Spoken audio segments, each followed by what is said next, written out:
just share my screen for a few seconds so that you can see, let's say, the agenda for the day. After my short introduction, one of our researchers, Daniele Stampatori, will present you the interim results of our investigation of this topic. And then we will ask to the three panelists, to the three experts we invited to be with us today. After that, we will try to, let's say, go a bit deeper, let's say, because our ultimate goal is not just to discuss the barriers to customer engagement, but of course, we are policy oriented, let's say, so we want also to think about possible solutions, possible recommendations to address at least some of these barriers. We will have another round of interactions with our dear guests, and then there will be a bit of time for you to interact with us. So we will have a Q&A session at the end. And so feel free to write in the Q&A box that you see here. You can pose some questions, and then at the end, we will have 10 minutes or so, and we will try to address as many questions as possible. But before going there, let me present our three guests of today. I'm very happy that we were able to convene people that really are following the issue of customer engagement closely from different perspectives. So we have David Batic from the Slovenian Energy Agency. He's head of development and market monitoring, and he's also in the advisory board of the OneNet project. Then we have Sonia Klingert, who is a senior researcher at the University of Stuttgart, Germany, and who is also involved in other European projects where customers are, let's say, our main topic. And then finally, we have Jürgen Mullenhoff, who is at BEUC, the association promoting the interest of consumers at the European level, and there he is a senior energy policy officer. So thank you for joining us. I'm very keen to listen to you in a few minutes. Just two words about the project. OneNet is an Horizon project reaching its conclusion at the beginning of 2024. It's part of a long series of European funded projects that try to develop an integrated market for energy across the continent. And in this project, the focus is really to develop a common market design, to develop it from an IT point of view, from a regulatory point of view, and then to implement some of these solutions in large-scale demonstrator. And there are several of them, 13 actually at the EU level, where various services, system services are, let's say, traded with the use of a coordination scheme of different technological and market solutions.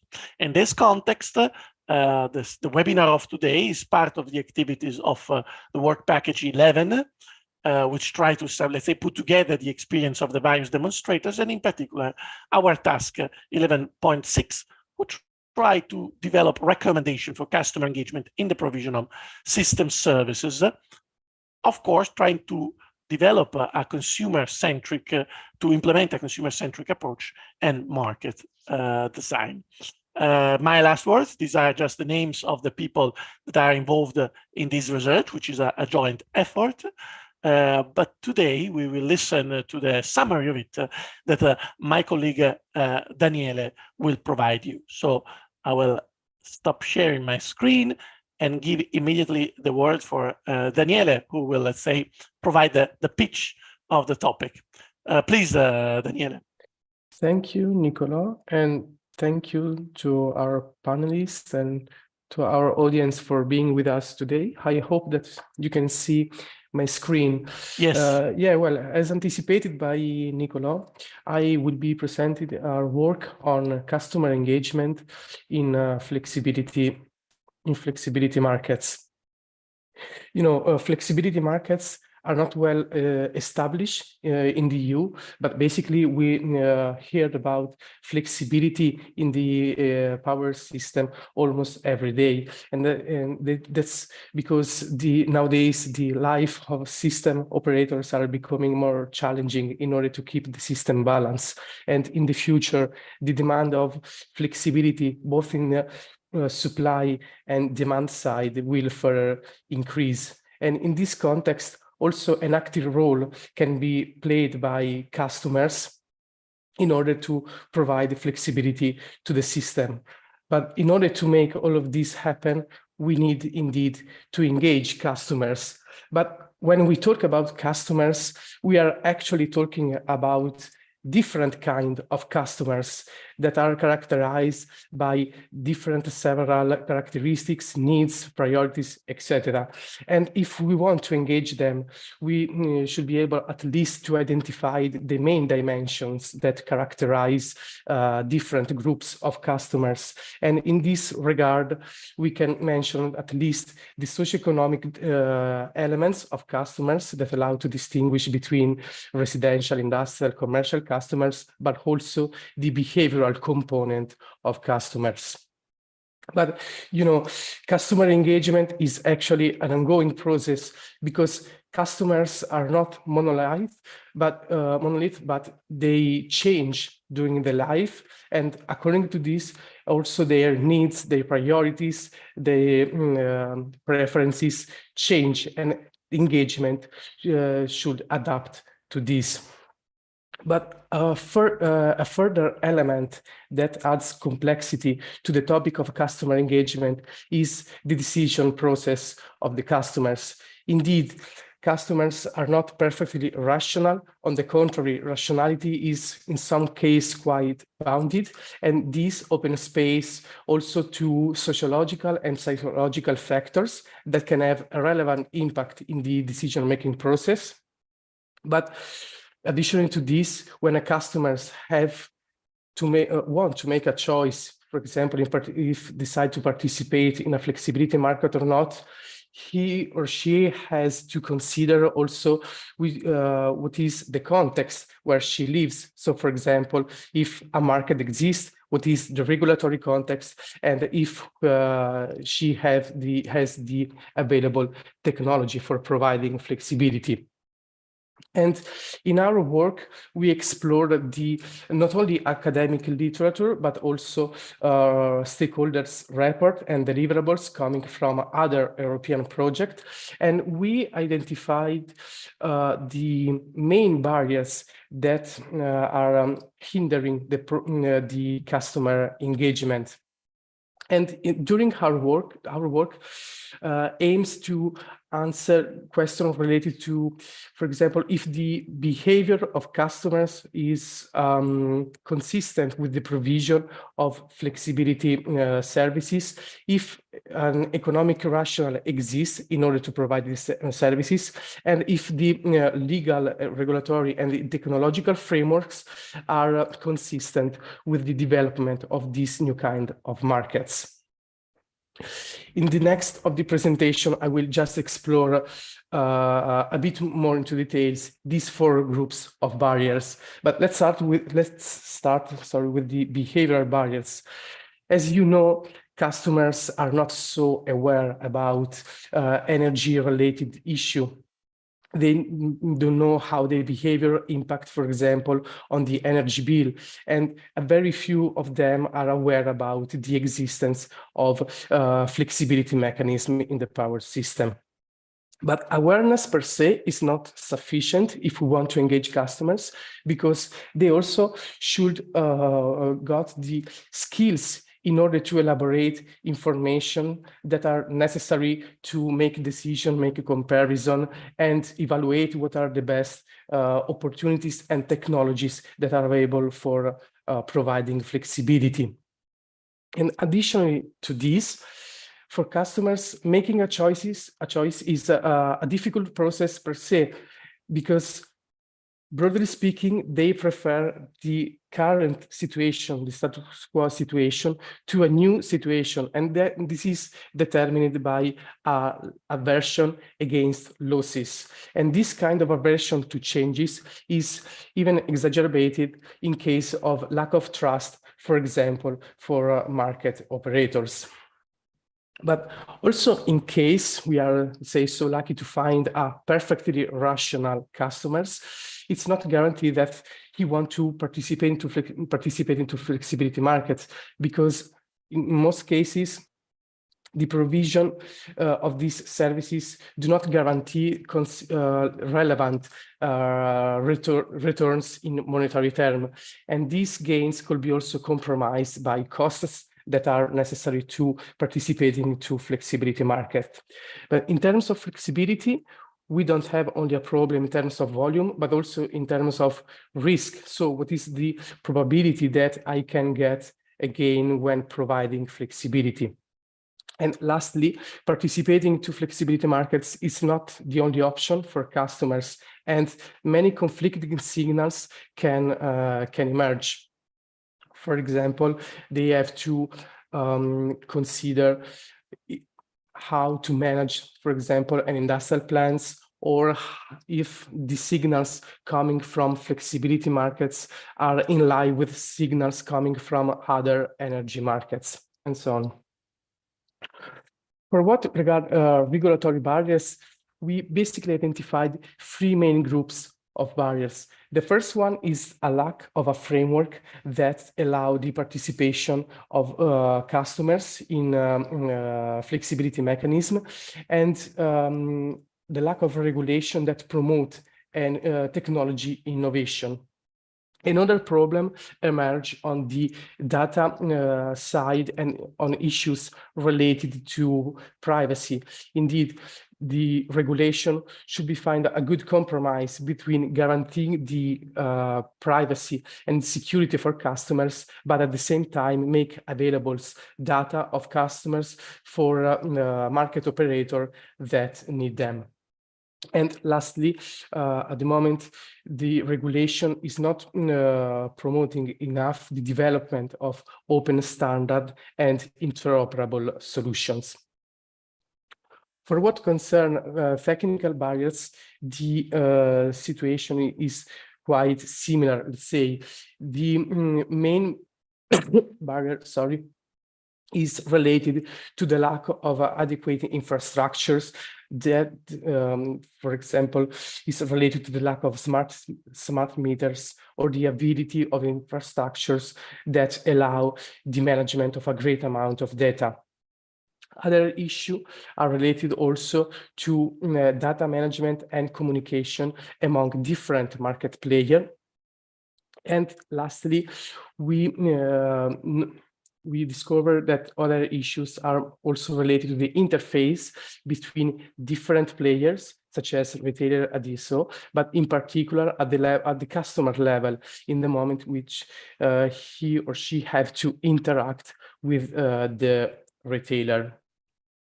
So this was just a very brief introduction to our analysis on barriers to customer engagement. But before giving the floor to our panelists, I would like to submit a poll to our audience. And the question is, if according to what you know or what I explained, what is the most relevant barrier that is currently hindering the process of customer engagement? You have basically to pick up one of these group of barriers among technical, behavioral, regulatory, or economic barriers. Let's see what our audience consider the most consistent with our, let's say, early thinking on this.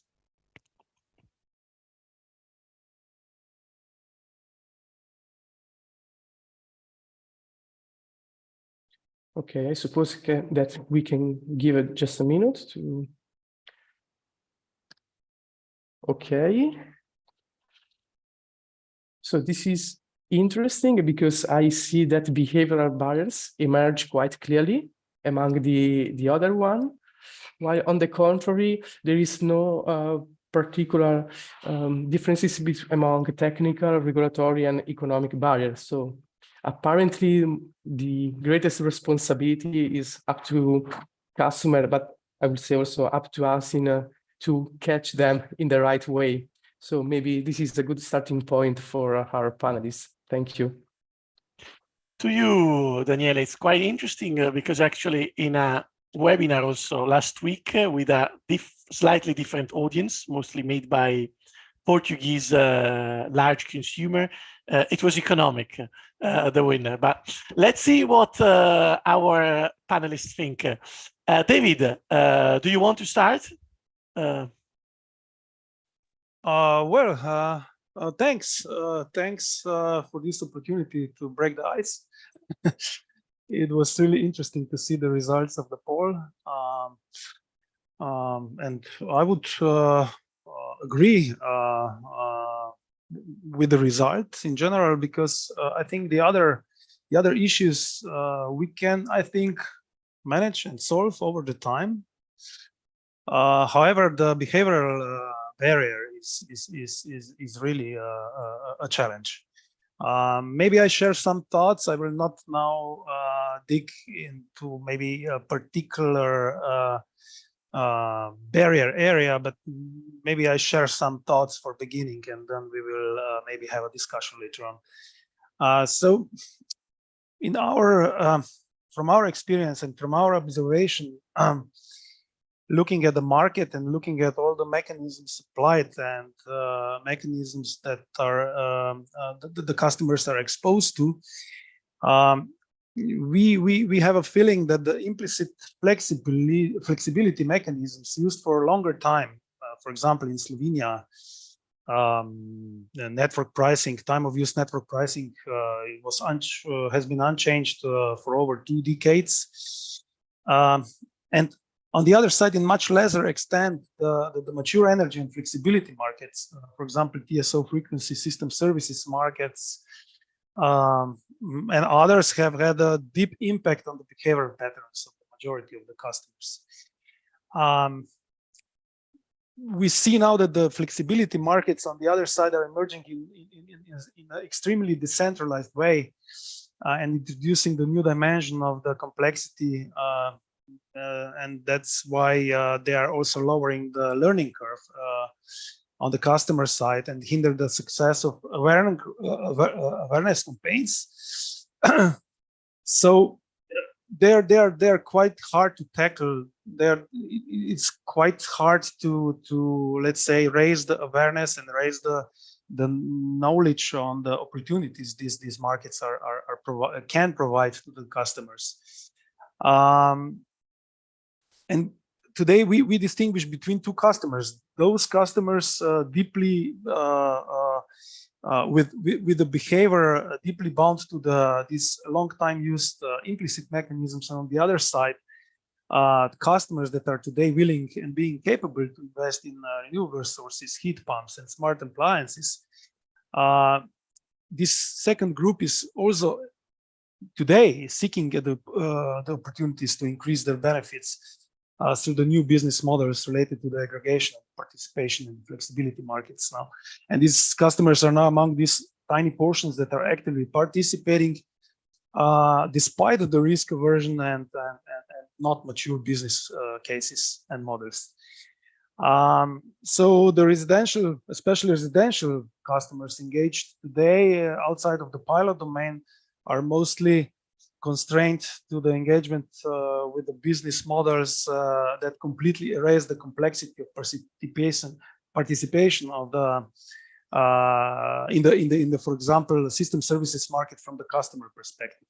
So we see that in order to activate them, we need to fight this behavioral pattern that is deeply integrated into them, and also we need to have the business models that hide this complexity from them. Then there is a lot of other issues, for example, shortcomings in the market design, the interplay of implicit mechanisms and the dependencies between the implicit and explicit mechanisms that hinder the development of these flexibility markets. And also missing definitions of roles and responsibilities related to the flexibility register, the design flows of independent aggregator model. And I would like to point out this one because it's an open question in Slovenia. The perimeter of the DSO activities, namely the organization of the markets, operation of market platforms, is considered as competitive activity. And observing the DSO organizing local flexibility markets, we clearly identify the locking flexibility in the context of non-frequency system services only, which is somehow also hindering the potential of value stacking and so on. So yeah, what else to point out? Maybe also the status quo oriented mindset or behavior of other participants, for example, distribution operators that are maybe not very open to these novelties. And also, of course, between the among the normative barriers, the collision between the provisions of clean energy package and metering instrument directive that present the normative barrier in for development of new business models. For example, innovative dynamic pricing and the demand response programs related to the use of smart meters in the billing processes. So this would be something for the start, and we can then continue to dig into maybe some details if needed. Thank you, David, very much for your view. And now let's move to Sonia, because actually she's very much interested in the behavioral aspects, and many participants suggest that behavioral barriers are the most important to address. So please, the screen is yours, Sonia. Okay, thanks a lot for inviting me. So when I was thinking about my statement about extracting consumer flexibility at the train this morning, I realized that on the one hand, this is really a very nice occasion of sort of drawing conclusions from the research that we've done in the last couple of years. And on the other hand, I want to touch on 3 areas, and upon thinking about them, I realized that they sort of match neatly with a Combe model, a model of behavior change in psychology. And the Combe model is really very, I like it because it's so illustrative. It says, if you want to change behavior, the B, what you need to have is, on the one hand, the capacity to do so. You need to have the opportunity to do so. And finally, you need the motivation. And the 3 areas that I think are important in this respect are, of course, motivation, psychology, and behavior change, and all these things. Then capacity building. This is part of our, let's say, constraint from the social side and social structures. And finally, opportunity, and that is, of course, what we are talking about here, demand response schemes and so forth. So let me start with at least the first 2 topics, and then we see, you have to stop me if we have time for the third. Regarding motivation to change your behavior. So you need to have some urge to leave the behavioral patterns that we have been used to for decades, and that is really rooted very much within us.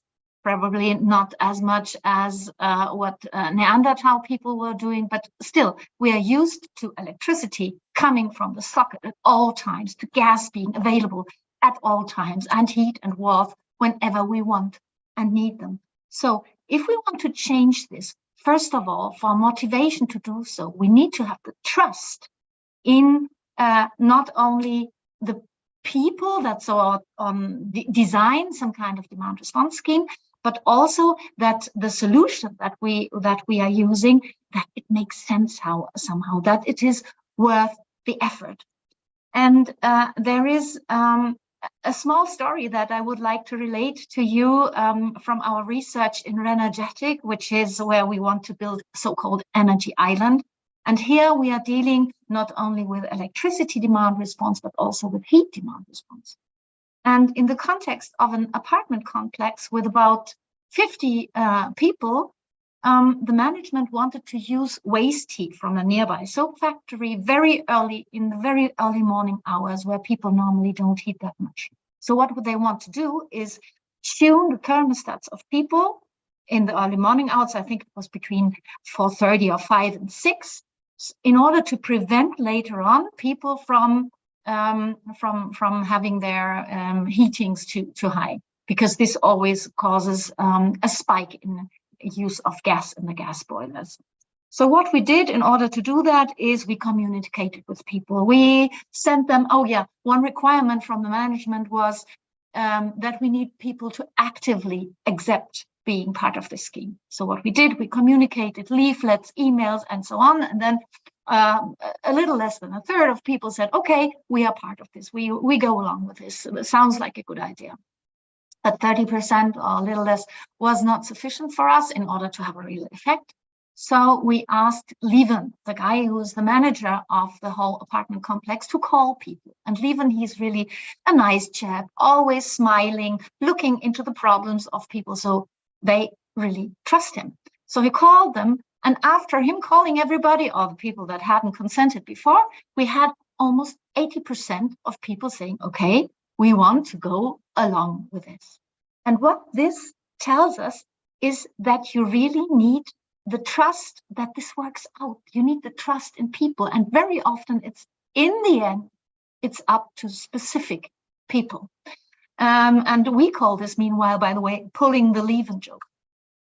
The second issue I want to point to is self-efficacy. So that's the second part of the story. If we do something, we want to have the feeling that it really makes sense. I mean, I don't know, I talk to people a lot. And whenever I tell them, don't fly, don't do this, don't do that, they say, well, come on, it's my pity contribution. That won't really help a lot. So we have to find a way how to make them aware of the fact that in the end, it's a lot of pity contributions that which altogether make sense. And the last issue I want to touch on is social norms, because in the end, we want to do what everybody else does. We are a group of apes. We are part of a group of apes, and we want to behave in a way that we are liked by everybody else. And this is why we abide to social norms. There are, there's an abundance on research about the power of social norms. The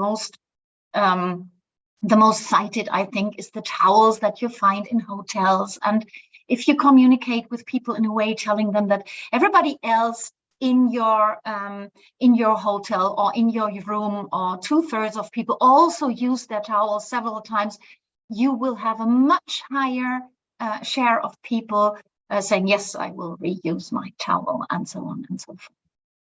And what else we found in research, which is related to both of these issues, self-efficacy and social norms, is if you go beyond the individual towards the we, towards groups, then you will increase collective efficacy. Then you will increase and make social norms work even better, because if you are part of the group, you want to really feel very much snuggled into this. And if someone starts doing that, then we will trickle some behavior change.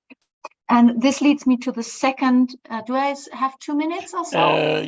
Yeah, if you can wrap up quickly, because to the second part of the 3 parts, I will leave out the third part. I thought you were already at the third.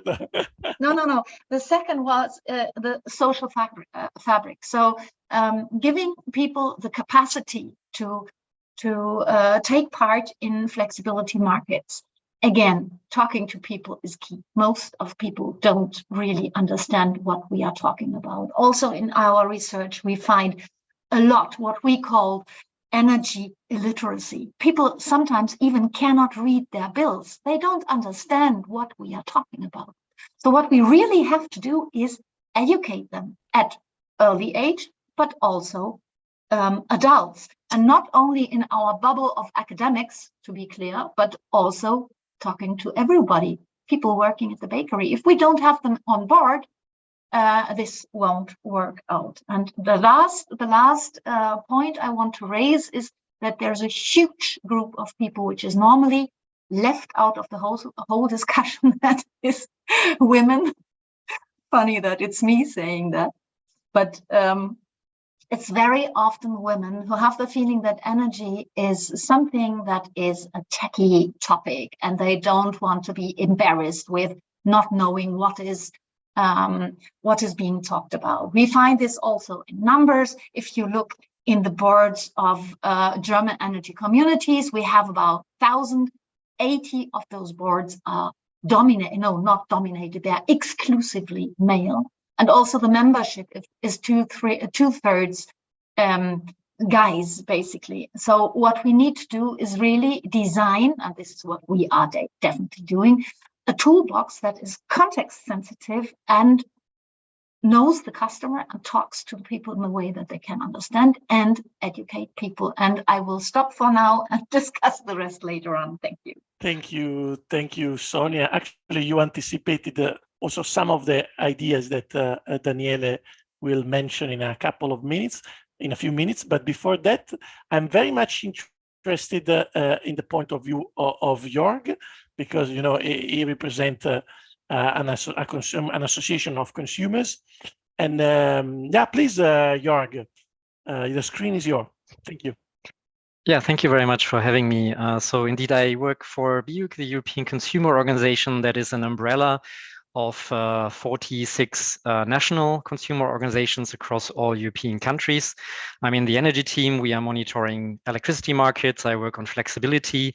And yes, I can fully agree what Sonia just has said. It is about motivation and information to initiate consumers' behavioral change.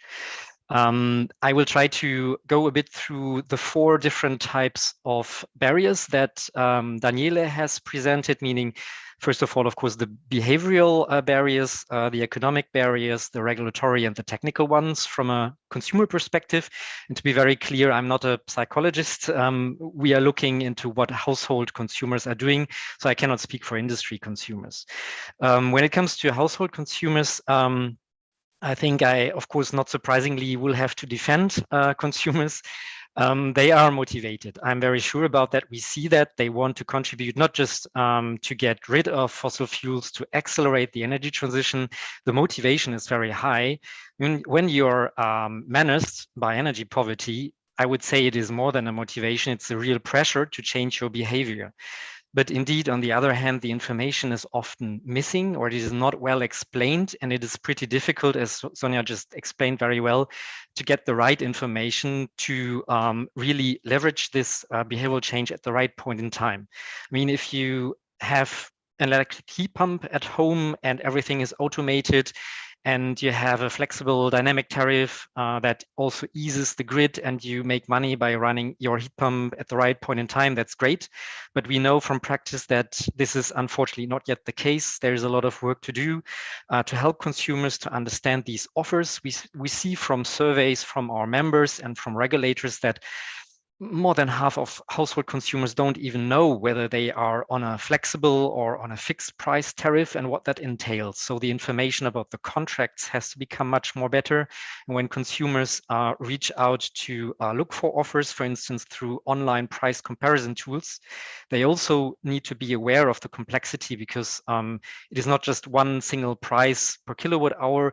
When you engage in a dynamic tariff, if you want to engage in flexibility offers, it becomes very complex, and you should be able to really compare prices based on your very specific own demand profile to get the right offer, to get quotes, and to a well-informed choice. When it comes to the economic barriers, of course, the price signal is very strong. And this is at the same time quite a strong dilemma we are in, because we know that for launching really strong flexibility markets, we need also very strong price spreads during the hours, during the day, to activate flexibility. But if the prices are so high that consumers refrain from these offers, and that is not a surprise, I would say, it won't fly. So unfortunately, we have noticed during the last months that those consumers who were already the pioneers, the front runners, who have invested in electric heat pumps, in an electric vehicle, who switched to a dynamic price tariff, hourly based, they were punished a lot by the extreme price peaks. And these risks, of course, not surprisingly, now lead to a kind of skepticism when it comes to flexible offers to dynamic tariffs. So we need to explain better. We see that, of course, in many countries in general, dynamic tariffs pay off for most types of consumers. But we need to understand, and it's absolutely legitimate for household consumers when they prefer to stick to a fixed price tariff. So a compromise could be to have dynamic tariffs that float within a certain corridor of prices that have a capped maximum price to provide a certain security, predictability for consumers who want to engage a bit, but not engage in a too risky offer. The technical barrier, I think, is very clear. I mean, I have been talking about these nice dynamic tariffs and flexibility offers. If you don't have a smart meter, which is the case for 50% of households in Europe, you cannot engage. And if the interoperability, if the communication flows won't work, you don't get the information. And again, we are back at the initial point of initiating behavioral change through the right information at the right time. Do you get it through your smartphone, or do you have to run to the cellar and look manually, try to depict what is on your old electricity meter? I mean, that is really crucial. And again, we are lagging behind. In many member states, this has barely started, unfortunately. So there is not yet a business case, also due to technological barriers. And last but not least, I can maybe in the second part talk a bit more about the regulatory barriers, also in view of the reform of the electricity market design that we are discussing here in Brussels now. I mean, to sum it up, I think there is a big chance. The good message is that consumers can replace fossil gas. The expensive fossil gas backup capacities, they can perfectly be substituted by consumers' demand response, by storage and so on, where consumers also can make money. It's just that member states have not yet really implemented very well the existing electricity market design. So when we are now talking about the reform of the current rules, we need to give a strong push to member states and tell them, hey, come on, give consumers a chance to engage in these markets, implement the rules that we already have discussed and that are existing on the paper. Thanks. Thank you, Jörg, also for this final remark about market rules, because I see that it's an interest by some of the people in our audience. Most of them are interested in behavior or were attracted by behavioral issues, but also some by market design and regulatory issue. Well, Daniele, do you want to reply to the panelists, or you can straight away present our preliminary recommendations to address some of these barriers, please? Actually, if I may be a bit provocative, I could say let's try to not be biased and focus only on the behavioral side of customer engagement. But you see, there are several aspects, also the regulatory and the economic incentive. But yeah, maybe considering our time constraint, it's better if I move to the presentation, because as already anticipated, this is a work in progress, and the final goal is to provide recommendation for customer engagement, and our recommendation will tackle all the barriers that we mentioned before. But today I will just give a very brief introduction on recommendation to address behavioral barriers. Actually, some aspects has been already mentioned during the discussion with the panelists, so I will be quite brief. I mean, the first recommendation, it has been already anticipated also in my presentation, is to know the customers. I mean, if we want to engage them, we need to understand their characteristics, their need, their priorities, and also their concern about providing flexibility. But let's, for what concern the lack of awareness, the recommendation that we identified, the main recommendation that we identified is the implementation of awareness campaigns. Obviously, when we talk about awareness campaigns, we are looking at different time horizon. I mean, we can increase the awareness of on flexibility markets in customers that are already more engaged in the energy sector in general. But in the long term, we need also to change the cultural background and the mindset of customers in order to bring them in the energy transition. Regarding lack of skills to elaborate information, well, our main recommendation is to provide effective and clear information. Indeed, customers have to understand clearly what are the risks and the opportunities, how different technologies work, etc. But at the same time, we should be sure that we should avoid to overwhelm them with too many information. As has already mentioned by Sonia, we need to keep, we need to retain customers. I mean, they need to feel part of a process, and they need to feel that what they are doing matters. So we need to provide feedbacks about positive results on the behavioral changing, for example. And lastly, it has already been mentioned several times that we need to enhance the trust of customers toward market players. So we need to implement measures to overcome inertia, and maybe in a possible future, but we can offer a tariff that reflect demand response, say, as a standard option, obviously offering the option to opt out from this solution, but I'm curious to have some insights on the regulatory issues on this kind of solution, and as mentioned before, to enhance trust. And in this regard, also the social context and the impact of peers of different customers can play a relevant role. So that's it by my side, and thank you. Back to you and to the panelists.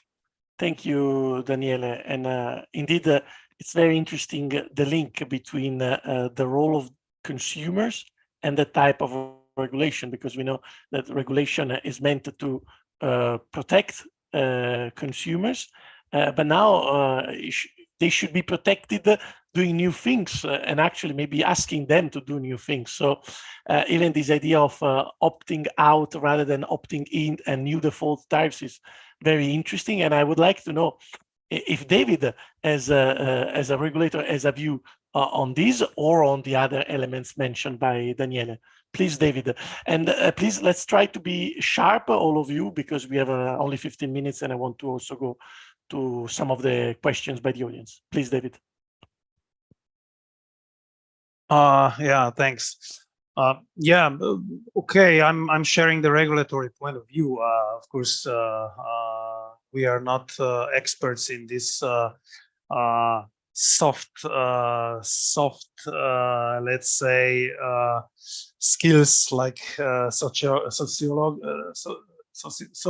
and other aspects.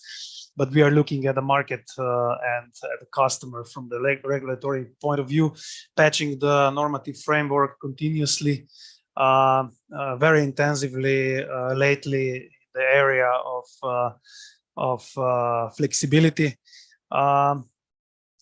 Okay, this is something we can do as a regulator in the cooperation with our government and other institutions. But according to our, let's say, view on the behavioral change drivers, we think that we can achieve this change by applying more dynamics and by applying stronger signals first, or as a basis in this system-wide applied mechanisms, for example, network tariffs. This is what we are doing now, and we are accompanying this with awareness campaigns, which is actually adding the information on the possibilities to participate in the flexibility markets. As soon as you change the behavior, you accept that if you respond to a price signals, for example, for the network use, you will be able also to respond to other price signals arising from flexibility markets. And of course, adding the value of this participation will bring you benefits. So we are thinking that activated customers responding to the system-wide applied signals will be also much more perceptive for the opportunities arising from engagement in the flexibility markets. This is one thing, and for us, it's much easier, or is much more effective to accompany the aspects of the flexibility markets, arising aspects, with this core, let's say, aspects of the use of the network. And we think that with this campaign and applying a network tariff, which is more dynamic and providing much more opportunity for active participate, or for active customer, for playing the role of active customers, we can definitely influence this behavioral aspects that we deal with. And on the other side, I would like to point out the lack of transparency of the flexibility needs. So if we can, let's say, really show the opportunities on the other areas, but it's on the other side very hard to explain the opportunities on the areas where the need is not revealed in the efficient extent. And here I would like to point out the need for flexibility in the distribution, for example.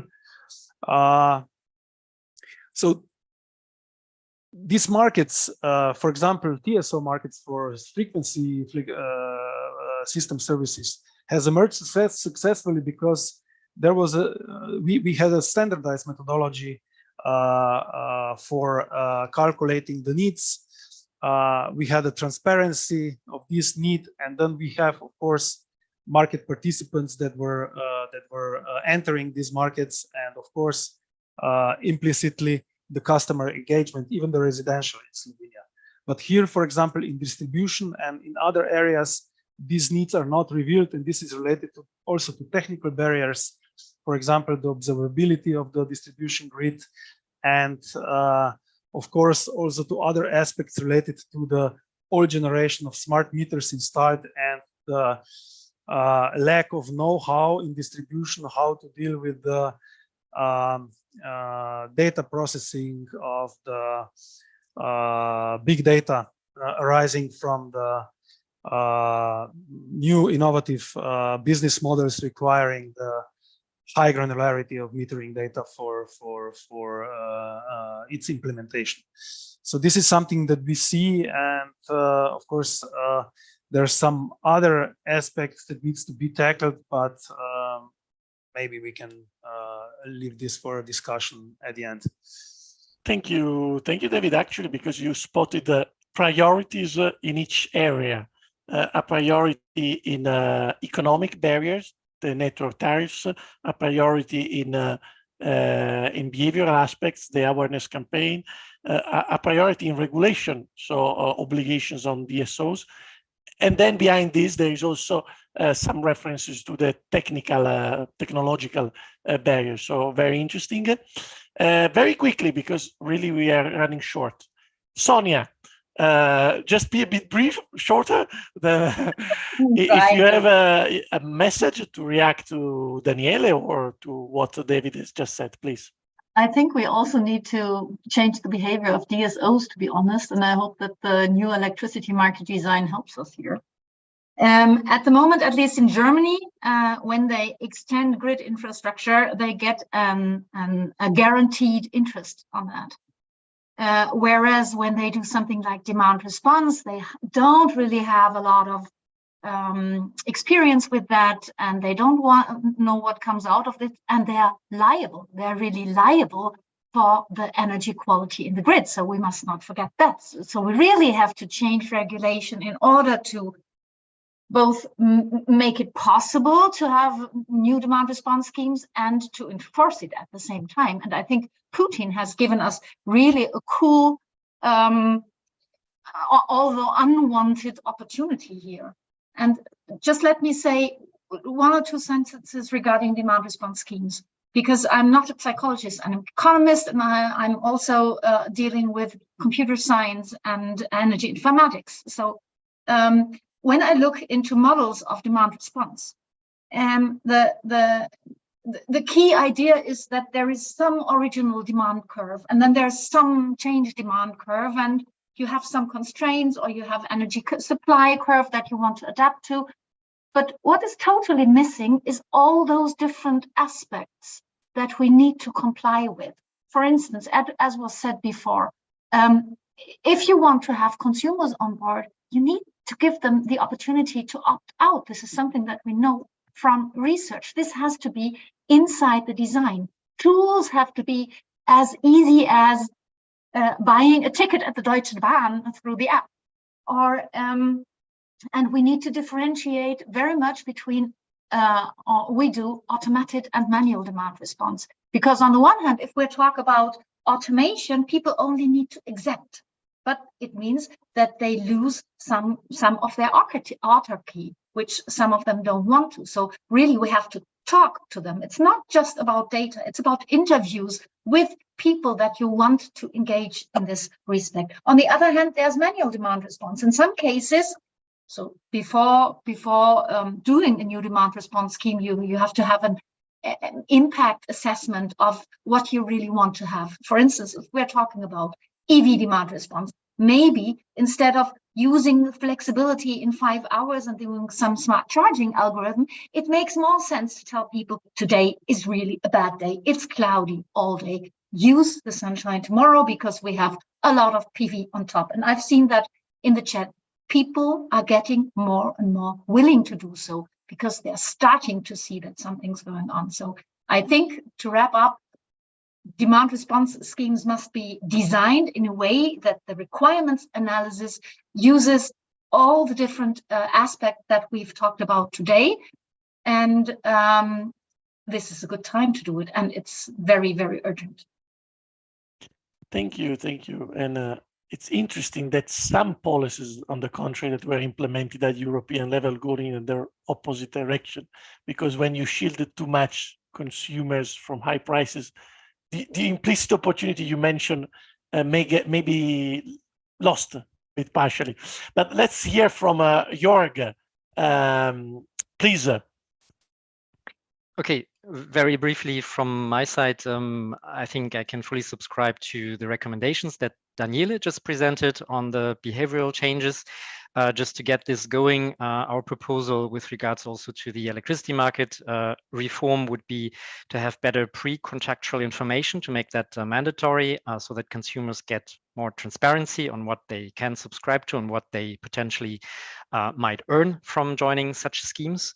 Also, as I already mentioned, price comparison tools, they deserve a certain upgrade so that you can easily understand what is the offer about and how much does it cost, how much can you win by engaging in flexibility offers. Don't forget about the implementation on the ground. I mean, somebody has to provide this information. We regularly recommend also to support the frontline workers, be it local energy agencies, consumer organizations, social workers, social housing companies, people who can give advice and can guide consumers towards the best offer to help them make a well-informed choice. And to briefly sum up, I mean, obviously, regarding the technical barriers, there should be a right to install a sub-meter, in particular in those countries where smart meter rollout is not really progressing. And when it comes to the regulatory barriers, we indeed also are asking for cost-reflective network tariffs, so that whenever a consumer really helps the grid helps the DSO to ease the grid, to anticipate, to prevent congestion in the grid, they should be rewarded. And there are some good proposals also in the proposal from the European Commission on the reform of the electricity market design to get this going. So thanks a lot. Happy to discuss if there is still a bit of time left.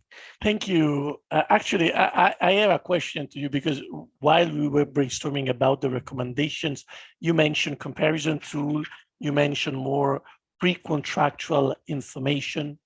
What about a kind of registry of certified intermediaries? Because Daniele mentioned many times the issue of trust.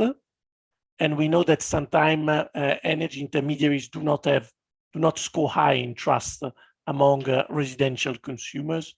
I don't know if you or David and Sonia have a view on this, please. Yeah, should I briefly react? Yeah. I mean, we don't have a dedicated position, or did not yet work that much on this very specific role.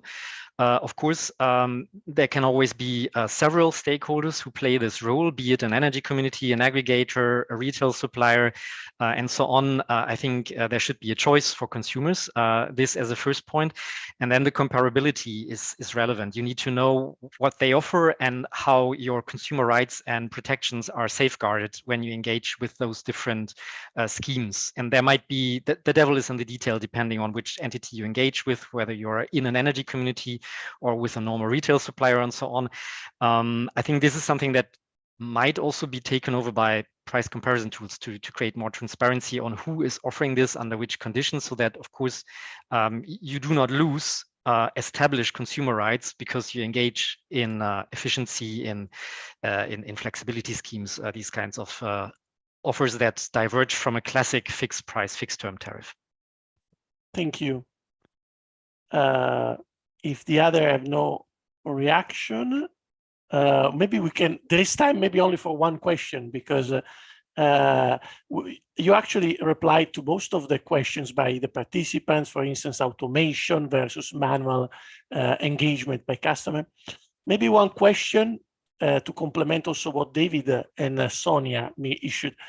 DSO unbundling. I know it's a tricky issue, but Mirella raised the point at the very beginning. If the fact that DSO are not unbundled as much as TSO, is this a problem or not? I don't know if David or Sonia want to comment, or if they prefer to skip this tricky question. No, the issue is in Slovenia we have full unbundling, and we don't feel this problem much. So maybe some other panelists can contribute more on this.